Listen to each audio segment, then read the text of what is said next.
Morning for you. How insecurity can worsen inequality. Marketplace Morning Report is supported by Schwab. Schwab offers investors choices like full-service wealth management, self-directed investing options, and trading on Think or Swim. More at schwab.com. From Marketplace, I'm Nova Safo in for David Brancaccio. A key theme in American life right now is uncertainty, whether that has to do with the rising cost of living, the flurry of actions by the Trump administration, or even costly natural disasters. All of this adds up to uncertainty, and it has Americans on edge. In fact, the latest University of Michigan survey of consumers finds sentiment down significantly across ideological lines. And Alyssa Quart, executive director at the nonprofit Economic Hardship Reporting Project, says pervasive uncertainty can pave the way for deeper inequality.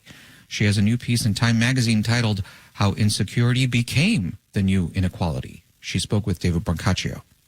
People in, for instance, North Carolina or California out searching for rentals because their house was destroyed in a disaster, they don't feel less secure. They are, in terrible ways, actually less secure.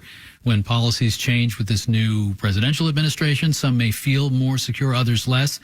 But you, Alyssa, you think insecurity like this leads to inequality, widening the gap between rich and poor? It's not just a gap between haves and have-nots, but it's those who can't absorb the blows of things like the LA fires or the mudslides in Kentucky and so on and so forth, and middle-class people who can't keep up with inflation or the tariffs that will rise our prices. So this is insecurity as much as it is an inequality, and they're inextricably linked. No, I mean, I think there's a lot of logic in this. Insecurity can be seen as like a reverse indicator for well-being, right? You can track insecurity, and when it goes up, it's not something that you want or that society wants. Right. Insecurity has become an indicator that scholars now assess societal well-being. There's the Economic Policy Uncertainty Index. They talk about uncertainty shocks that create economic disorder. So the example they used was Brexit. So this preceded our current period. When the lowest income people feel insecurity, it is a terrible thing. But part of the point that you're trying to make is that this, I mean, I never like the word precarity, but this insecurity is being felt not just among the lowest income people. Yeah, it was an abrupt precarity in relation to the pandemic. For a lot of the poorer Americans, remember that we had the American Rescue Plan, expanded child tax credit that reduced child poverty tremendously. Then you also had this growing middle-class precarity, which I actually have been writing about since 2018. I wrote a book called Squeezed, where I called it the middle precariat. That's middle class plus precarious plus proletariat. So I see this as kind of a form potentially of solidarity between people who are upper middle class, and lower income, this insecurity. And it's something that was mentioned by Astra Taylor in a great book called Age of Insecurity, where she saw that not just as a bane, but a potential way forward if we could start thinking of ourselves in those terms. Alyssa Quart, executive director at the Economic Hardship Reporting Project. She has a piece in Time magazine entitled How Insecurity Became the New Inequality. Alyssa, thank you. Oh, thank you, David. And that was David Brancaccio with that interview. Numbers: Wall Street is closed in observance of President's Day so far this year, though stocks are in positive territory with the major indexes up somewhere between 3 and 5%. A different story for the benchmark 10-year Treasury yield, which helps set consumer interest rates. It's back to where it was at the beginning of the year, hovering around 4.5%. This has been especially consequential for the real estate market, where mortgage rates are averaging between 6 and 7%. Marketplace Morning Report is supported by Clear Channel Outdoor, offering a nationwide network of billboards and data solutions that help businesses build brand awareness and influence consumer behavior. Billboardsforbusiness.com. And by Bitwarden. Digital fitness can be accessible for anyone in the new year with a password manager designed to secure logins across all accounts and devices. Bitwarden.com. The last two presidents made it a priority to secure a sufficient supply of critical minerals, which come from the ground you walk on. But the Trump administration is considering a different source, the ocean floor. Deep sea mining remains controversial and has yet to be approved in either federal waters or international ones. But as Marketplace's Daniel Ackerman reports, the mining industry sees opportunity. As president, Joe Biden pushed the U.S. to get its minerals from places other than China. But when it came to the bottom of the ocean, the Biden administration was officially on the fence, but really not wanting to do anything with deep sea mining. Oliver Gunasekara is CEO of Impossible Metals, which hopes to harvest potato-shaped hunks of metal from the Pacific. And he says the Trump administration views the Department of Interior like a balance sheet and an opportunity to extract oil and gas and critical minerals. And they've been talking very much about the seabed. The shift in policy is a welcome one for the fledgling industry, which aims to start mining the seafloor in the coming years. For us, America First is good news. Jared Barron is CEO of the Metals Company, which is also eyeing the Pacific. As America became energy independent with the advent of shale, it can become mineral independent with this resource 1,000 miles southwest of San Diego. But that could pose a risk to the health of the ocean, says Beth Orcutt, VP for Research at Bigelow Laboratory for Ocean Sciences. While mining companies have developed some ways to clean up after themselves on land, like reforestation or water treatment, there's no evidence that you can do that in the deep sea, so the disruption may be permanent, at least on human life scales. there are also financial concerns. Two of the main metals available on the ocean floor are nickel and cobalt. Those have been key parts of electric car batteries, says Victor Vescovo, CEO of Caledon Capital. But today, there's been some major advancements in battery technology, the biggest being lithium iron phosphate. Those materials now make up most EV batteries sold in China, the world's largest market. And Vescovo says you can't really find them on the ocean floor. So deep sea mining is an extremely difficult solution to a battery metal problem that existed 10 years ago. Still, the U.S. Geological Survey deems nickel, cobalt, and other potential seabed resources as critical to the economy and national security.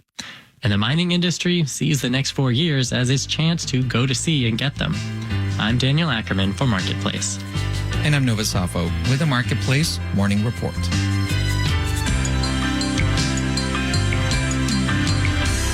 From APM, American Public Media.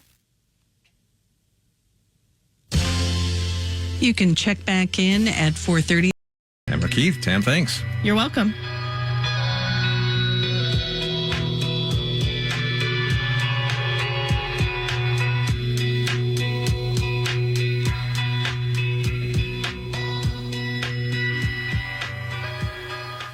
This is NPR News.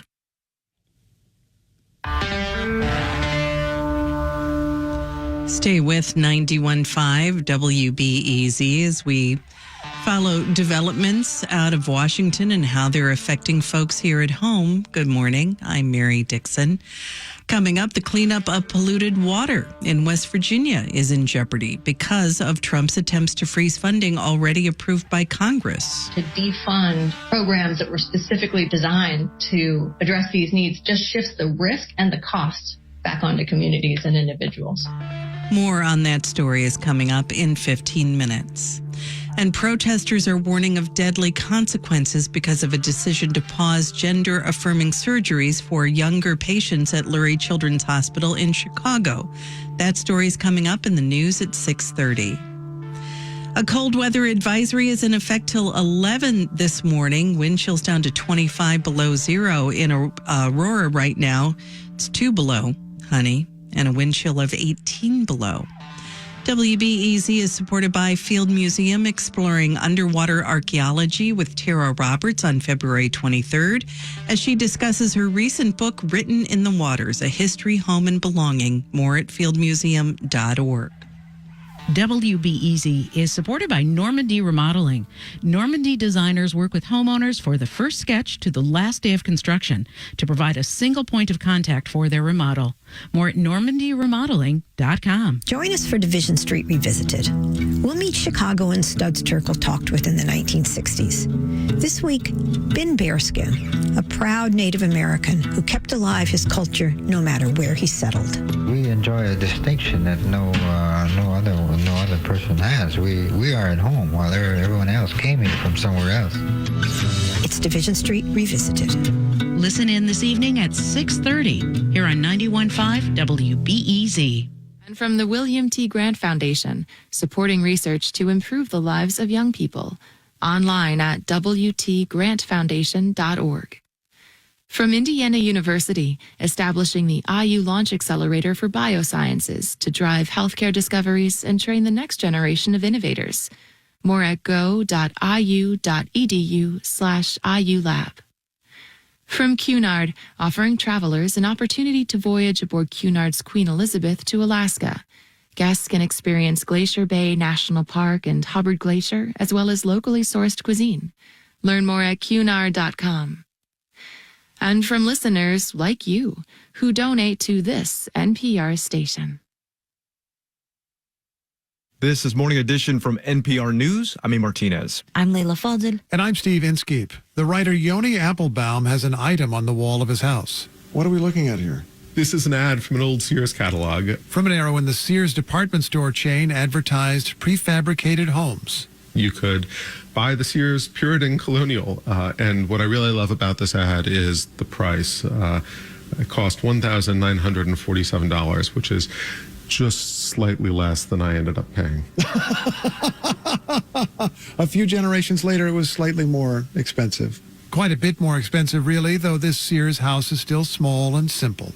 Applebaum says the first buyer ordered it 100 years ago. It arrived like a giant Lego set, a lot of pieces and a book of instructions. A high school teacher assembled this house for his family with his own hands at a time when housing was cheap and Americans moved a lot for new opportunities. Today, housing is not cheap, not even this old Sears house. There is nobody living off the salary of a high school teacher who's buying into this neighborhood today.